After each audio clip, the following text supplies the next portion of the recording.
otros. Discúlpame, Juana. Iníciame otra vez. ¿De qué movimiento que tú me estás hablando? Del movimiento fenomenología. Ok, ese sería como el primer movimiento del siglo XX, ¿verdad? Ajá, El siglo XX comienza en Siglo XX. en el 1900 y con la entrada en siglo, pues se comienza con la fenomenología que marca una nueva orientación de la antropología. Discúlpame, continúa, Juana. ok. Sí, así como usted dice, al principio del siglo XX se inició la fenomenología, específicamente en el 1901, como ya le había dicho, y su fundador fue Edmund Husserl. Esa corriente influyó en los interesados en la llamada filosofía de la existencia. Estos pensadores eran Martin Heidegger y Jean-Paul Sartre, entre otros. Y la tesis principal de este movimiento es ir a las cosas mismas, hallar la esencia de esta. Esta dice que la conciencia es la que realiza ese viaje a la esencia. Esta corriente establece que el mundo está hecho para una conciencia. O sea que debemos de reconocer que no somos para a través de esto poder entender que sí somos y poder diferenciarnos de los demás. Okay. Hasta aquí, profesor. Eh, ha dicho mucho en pocas palabras, ¿no? De hecho, así rápidamente, antes de que alguno de ustedes entre a otra participación, la fenomenología abre la puerta al siglo XX, ¿no? Y marca una nueva orientación. Entonces Juana nos dice, hasta influir en los existencialistas, que ya son filosofía de posguerra, en la guerra mundial, ¿no? Porque en el 1900 comienza el siglo, del 14 al 18, 1914-18 es la Primera Guerra Mundial, y la Segunda Guerra Mundial, en la que está Hitler y está Martin Heidegger, que es como de alguna forma la fuerza filosófica de Alemania. Hitler conocía a Martin Heidegger porque era un director de universidad. La guerra es cerca de la mitad del siglo XX, porque comienza en el 39 para terminar en el 45, 6 años de guerra mundial. Bueno, entonces, fíjense que esa filosofía de la que estamos hablando está ahí en esa época de la primera mitad del siglo XX y continúa a la segunda mitad del siglo XX. Entonces, fíjense un puntito que no es fácil ver.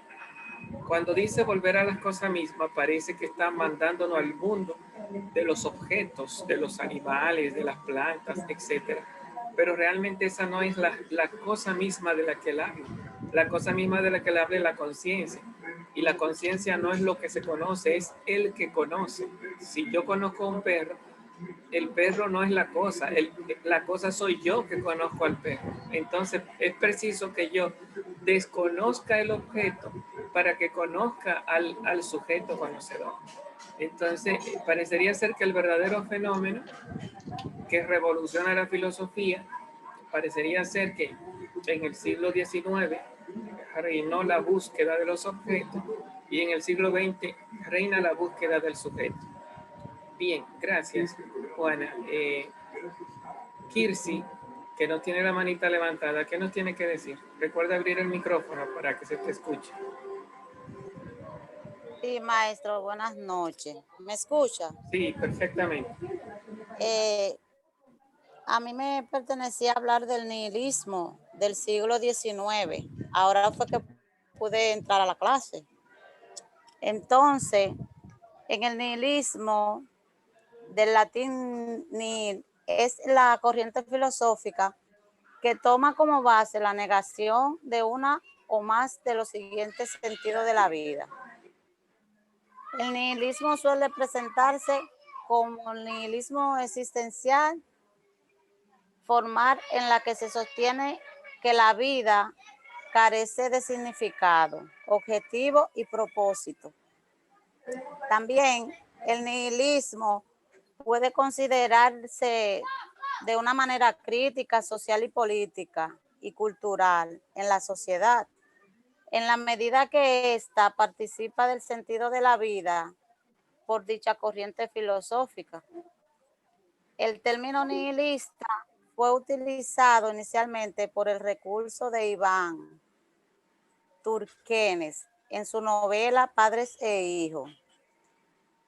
Y algunos de sus figuras principales fueron Friedrich Nietzsche y Dmitri.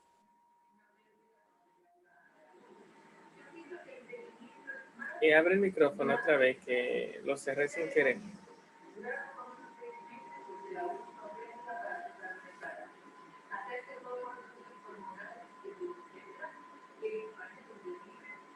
Aló, para que se te escuche tiene que abrir el micrófono.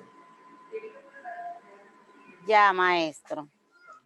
Le decía que en algunos de los representantes principales del nihilismo fueron Friedrich Nietzsche y Dmitri Pisarev.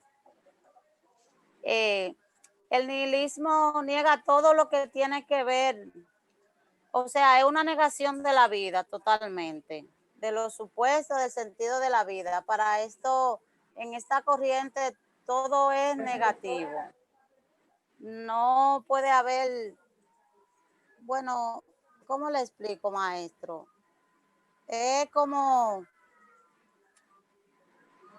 se me va la idea, pero que todo es negar, todo lo del sentido de la vida, todo lo que pueda tener sentido es negativo para esas personas. Bueno, Hasta ahí el concepto de nihilismo, el nihilismo es la nada, ¿verdad? Como que no hay Dios. Todo viene porque sí, porque nada, y al final todo se muere y todo se desaparece. Entonces, es afirmar la nada, pero hay un sentido de libertad en ese afirmar la nada, porque si no hay Dios, ni hay quien castigue, ni hay quien premie, pues yo puedo hacer lo que me da la gana. En ese sentido, es una filosofía de la posmodernidad. Nietzsche se le llama uno de los filósofos de la, ¿cómo se le llama? De la sospecha, ¿no? Y del sentimiento, algo así como lo que tú quieres, eso es lo que tú tienes que hacer, porque al final, antes de vivir tú no existías y después que tú mueras tampoco va a existir, entonces solo tiene esta vida. Eso es el concepto de nihilismo. Y Martin Heidegger dice también, esta vida es la única posibilidad, todas las posibilidades que tú tienes de vivir ahora, y la muerte es la última de todas las posibilidades. Entonces el nihilismo es la ausencia de sentido de lo que tú haces. Lo que tú haces bueno no tiene sentido porque al final no será premiado, y si te portas mal no importa porque al final no será castigado. ¿Por qué? Porque no hay nada. Lo importante es entonces vive tu vida como tú quieras. Un poco es el concepto, es pesimista en el sentido del más allá, pero presenta un optimismo con respecto a esta vida. No vamos a decir que sea un optimismo sano, pero una especie como de aprovecha la vida ya que la tienes. Bien, Elizabeth, ¿qué nos tiene Elizabeth?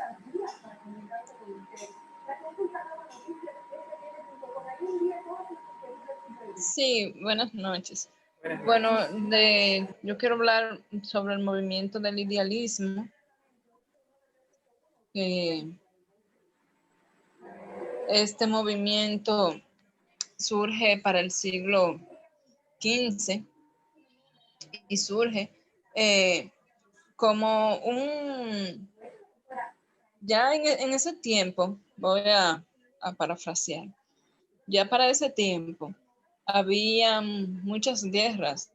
Estaba la guerra, estaba la revolución y había muchas situaciones que estaban haciendo a las personas como pisar un poco más la tierra, porque estaba esos movimientos que eran un poco subjetivos y que ponían a las personas como a estar imaginando y no pensar en las cosas como la razón y las cosas materiales. Entonces, el idealismo es esa filosofía que te dice que primero las cosas tienen que realizarse en la mente. O sea, que para algo haber sucedido o para algo suceder, tiene que realizarse primero en la idea, tiene que realizarse en la mente. O sea que para materializar algo, yo tengo que pensarlo primero. Eso es lo que yo he podido ir viendo. Y también el idealismo te presenta los objetos que no pueden tener existencia sin que haya una mente en ellos. O sea, sin haberlo poder pensarlo. O sea, que el idealismo va con el sujeto y rechaza el materialismo. O sea, que primero, para algo poder haberse hecho, tiene que haberse pensado. Tiene que haberse hecho un pensamiento primero. Entonces quiero destacar que Immanuel Kant fue uno de estos filósofos que estuvo trabajando este movimiento. Y quiero leer un poquito aquí. Según Kant, si bien todo nuestro conocimiento empieza con la experiencia, no todo se origina de ella, pues existen ciertas estructuras del sujeto que anteceden a toda experiencia. En tanto, son las condiciones que la hacen posible. Existen algunos movimientos que se derivan también del idealismo, o sea, algunos como el idealismo objetivo, que dice que las ideas existen por sí mismas y no solo por la experiencia. Entre ellos están destacados Leibniz, Hegel, Bernard, entre otros. También está el idealismo subjetivo, que dice que solo existe la mente y los contenidos mentales. El idealismo subjetivo implica que debe ser identificado o asociado con el inmaterialismo. O sea, esto rechaza por completo lo que es el materialismo. Y así sucesivamente siguen surgiendo más ramas, por decirlo así, del materialismo, del idealismo, perdón. Está el platónico, también está el trascendental, y así sucesivamente van como extendiéndose algunas ramas del idealismo. Eso es lo que quiero comentar, profe, hasta ahora. Bueno, aunque cuando nos habla del idealismo, nos saca del siglo XX, ¿verdad? Tú dijiste siglo XV, pero había que ir a los inicios del siglo XIX o finales del siglo XVIII, porque al hablar de Kant te sitúa en la ilustración, en la filosofía de la edad moderna. Bien, Emperatriz, ¿qué no tiene? ¿Me escucha, maestro? Sí, perfectamente, adelante. A mí me toca hablarles sobre la fenomenología trascendental. Es una corriente filosófica fundada por Husserl en un intento de renovar la filosofía como una ciencia estricta de un conocimiento progresivo y con un método propio que permita el trabajo colectivo. La fenomenología asume la tarea de describir el modo en el cual el mundo se hace presente en la subjetividad. Husserl se cifra en la transformación de la filosofía en una ciencia rigurosa en la creación de una lógica pura del conocimiento científico. Las ideas de Husserl han ejercido una gran influencia sobre el desarrollo ulterior de la filosofía burguesa. Entre sus obras fundamentales están Investigaciones lógicas, Las crisis de las ciencias europeas y la fenomenología trascendental. Hasta aquí mi parte, maestro. Bien, ok. Bueno, por ahora, recuerden que para la próxima clase tiene que ser de manera más presencial, presentando su rostro todos. Prepárense, por lo tanto, para ello. Recuerden también entrar temprano, porque por lo menos si no pasamos la lista en el segundo tiempo, por lo menos que se vayan en el primero, que vayan enlistados en el primero. Y de alguna forma hay que volver a hacer una visión panorámica, aunque ya le invito a que revisen los videos anteriores, que hemos hablado de cuál es el espíritu, ¿verdad? Que en el que estamos, que se llama espíritu antropocéntrico, en la edad moderna, con 3 movimientos, más ordenado al conocimiento. Después, Maestro, sí. permiso. Usted no ha visto mi rostro. ¿Quién me habla? Emperatriz. Emperatriz. Yo no he visto tu rostro, ¿no? ¿Qué ha pasado? Bueno, sí, Ve ahí. yo vi tu rostro ahorita, pero no es necesario en el día de hoy, Emperatriz. Ah, ok. Es para la próxima clase, porque hoy yo no había convocado para ello. Ya de la próxima clase en adelante yo voy a pasar la lista y voy a pedir que hagan presencia. Y si tienen problema con ¿cómo se llama? Con el video, pues también saber dar cuenta de ello. Bueno, entonces decíamos que cuando hablamos de lo que se llama el espíritu de la época, en la edad moderna era un antropocentrismo noxiológico que primaba más el conocimiento.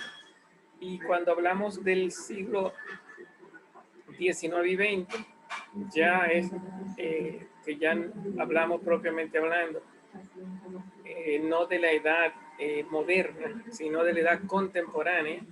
Recuerden que en 1789, finales del siglo XVIII, con la guerra francesa inicia la edad contemporánea en la que estamos. Entonces ha sido siglo XIX y siglo XX y estamos comenzando el XXI. Entonces la filosofía del siglo XIX, ¿en qué se diferencia del siglo XX? Ahí marcamos hoy una tendencia. Con el inicio del siglo XX se comienza con la fenomenología y con el inicio del siglo XIX la filosofía comienza con el idealismo. El idealismo inspiró lo que se llama una ciencia del hombre y nacen las ciencias sociales bajo el nombre, pues, así mismo, ciencias del espíritu o ciencias sociales, donde al hombre, al ser humano se le busca en la biología, en la positividad, en la historia, y cuando hablamos ya en el siglo XX, entonces al hombre se le busca en la libertad, ¿no? Aunque ya el liberalismo es lo que marca la directriz de toda la edad contemporánea con la Revolución Francesa y con la Ilustración. Hay un llamado filosófico más a centrar la vida en el sujeto que en el objeto, ya en lo que se llama la filosofía del siglo XX hasta llegar a en lo que hoy estamos, la posmodernidad. Bien, se nos acabó el tiempo, solo nos queda un minuto. Recuerden visitar los videos anteriores.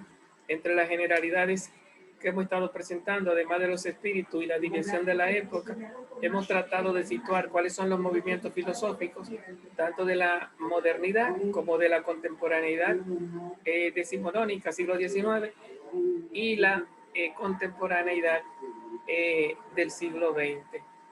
Vigesimonónica sería algo así, vigésimo. Bueno, no sé, habría que ver cómo se menciona. Nos vemos, muchachos, entonces el próximo martes, si Dios lo permite. Adiós, adiós. Bye. Bye. Adiós.